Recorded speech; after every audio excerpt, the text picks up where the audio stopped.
આમ આદમી પાર્ટીના બંને નેતા એટલે કે રાજુ કરપડા અને પ્રવીણ રામ છે એમના ઉપર વિડીયો બનાવવાને લઈને જે ફરિયાદ થઈ હતી એ બાદ આપણે જોયું હતું કે ક્યાંક ને ક્યાંક માહોલ છે તે ગરમાયો હતો અને હવે પ્રવીણ રામને ભાવનગર ફાસ્ટ ટ્રેક કોર્ટમાં હાજર કરવામાં આવ્યા છે અને હવે આ સમગ્ર મામલે આપ નેતા રાજુ સોલંકી છે એ પણ મેદાને આવ્યા છે અને તેમનું પણ એક મોટું નિવેદન સામે આવ્યું છે।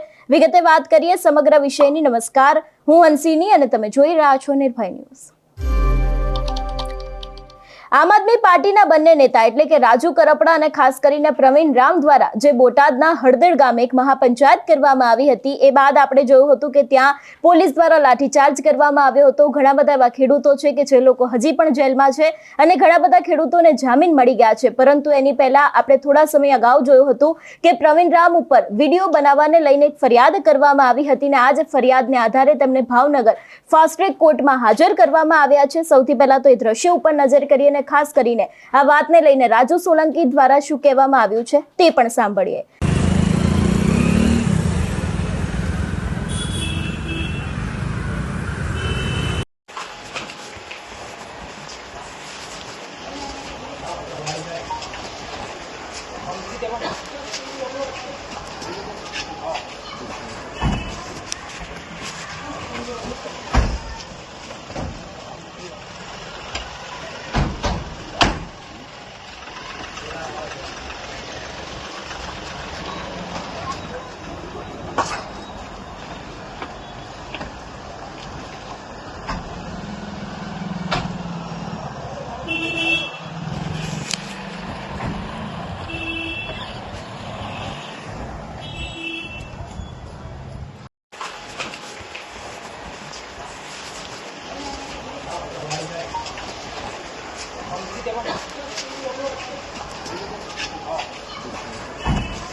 ખાસ કરીને આજે ભાવનગર ખાતે ફાસ્ટ ટ્રેક કોર્ટની અંદર પ્રવીણભાઈ રામ જેઓ આમ આદમી પાર્ટીના પ્રદેશના અને ખેડૂત નેતા છે, તેઓને એક વિડીયો બનાવવાની બાબતમાં અહીં કોર્ટમાં આજે રજૂ કરવામાં આવ્યા હતા અને ખાસ કરીને પ્રવીણભાઈ રામની મુલાકાત કરી અને પ્રવીણભાઈ રામનું મનોબળ એકદમ મક્કમ છે। એ રીતે ભ્રષ્ટ ભારતીય જનતા પાર્ટીએ ખોટા ષડયંત્રો કરી રાજકીય કિન્નાખોરી રાખી અને એક સામાન્ય બાબતમાં એક વિડીયો બનાવવા જેવી બાબતમાં ગંભીર કલમો લગાડી અને પ્રવીણભાઈ રામ અને રાજુભાઈ કરપડા ઉપર ખોટા ગુનાઓ દાખલ કર્યા છે।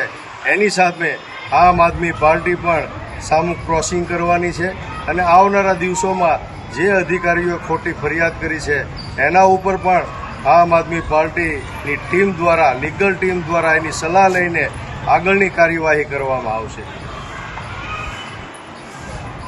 ખાસ કરીને જે રીતે રાજુ સોલંકીનું નિવેદન સામે આવ્યું છે કે ભ્રષ્ટ ભાજપે ષડયંત્ર કરીને સામાન્ય બાબતના પ્રવીણ રામ ઉપર ગંભીર કલમો લગાવી છે।